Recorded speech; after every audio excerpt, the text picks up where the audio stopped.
जब इंद्रदेव से इच्छा मुताबिक संतान प्राप्ति का आशीर्वाद नहीं मिला तो शिलाद मुनि ने शिव की पूजा की। उनके कठोर तप से शिव अत्यंत प्रसन्न हुए और स्वयं उनकी संतान के रूप में जन्म लेने की बात कही। कथा मिलती है कि एक दिन शिलाद मुनि खेत जोत रहे थे, तब उसी भूमि पर उन्हें एक बालक मिला। वो उसे घर ले आए और उसका नाम नंदी रखा।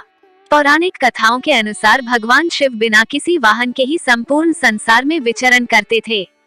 एक दिन जब वह जगत में विहार कर रहे थे तो यम ने उन्हें देखा।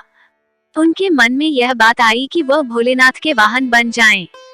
लेकिन यह इतना सहज नहीं था, तो उन्होंने शिव को प्रसन्न करने के लिए कठिन तप किया।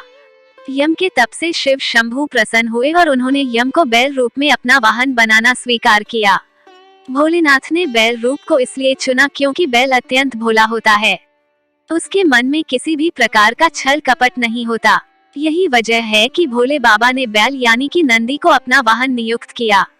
यही नहीं, शिव जी ने नंदी को अपना प्रधान सेनापति भी बनाया। कहा जाता है कि भगवान शिव की सेना नंदी बाबा के कहने पर ही चलती है। पुरातन काल में एक शिलाद नाम के एक ऋषि हुए, जो कि पूर्ण रूप से प्रभु की पूजा में लीन रहने लगे थे। ऐसे में परिवार के लोगों को उनके वंश की चिंता हुई। ये परेशानी लेकर सभी उनके पास पहुँचे और गृहस्थ जीवन में वापस आने का निवेदन किया। हालांकि वह नहीं माने, लेकिन उन्होंने जन्म मृत्यु से परे संतान प्राप्ति के लिए देवराज इंद्र की पूजा की। इंद्र प्रसन्न हुए तो लेकिन ऐसी संतान का आशीर्वाद देने में असमर्थता जाहिर की। जब इंद्रदेव से इच्छा मुताबिक संतान प्राप्ति का आशीर्वाद नहीं मिला तो शिलाद मुनि ने शिव की पूजा की। उनके कठोर तप से शिव अत्यंत प्रसन्न हुए और स्वयं उनकी संतान के रूप में जन्म लेने की बात कही। कथा मिलती है कि एक दिन शिलाद मुनि खेत जोत रहे थे, तब उसी भूमि पर उन्हें एक बालक मिला।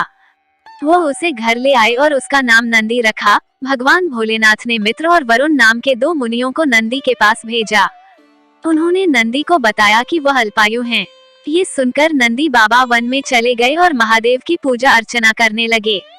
उनकी पूजा से भोलेनाथ प्रसन्न हुए और नंदी को मृत्यु भय से मुक्त अजर अमर होने का आशीर्वाद दिया। इसके अलावा गणों के अधिपति के रूप में भी नियुक्त किया।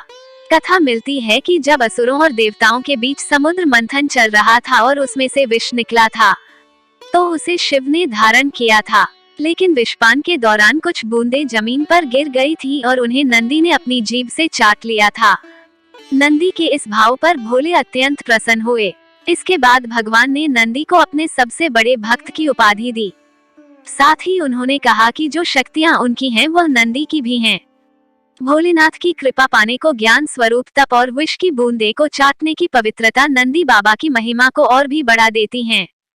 भोले बाबा ने नंदी को यह आशीर्वाद दिया था कि उनकी पूजा से पहले नंदी की पूजा की जाएगी। यही वजह है कि हर शिवालय में नंदी बाबा की मूर्ति जरूर होती है। यही नहीं, ये भी मान्यता है कि यदि आपको भोलेनाथ से कुछ मांगना है और आपने नंदी बाबा के कानों में सच्ची श्रद्धा, पवित्रता और अटूट निष्ठा से अपनी बात कह दी तो वह भोलेनाथ तक जरूर अर्जी पहुंचा देते हैं। यही नहीं, शिवजी भी मुराद पूरी कर देते हैं।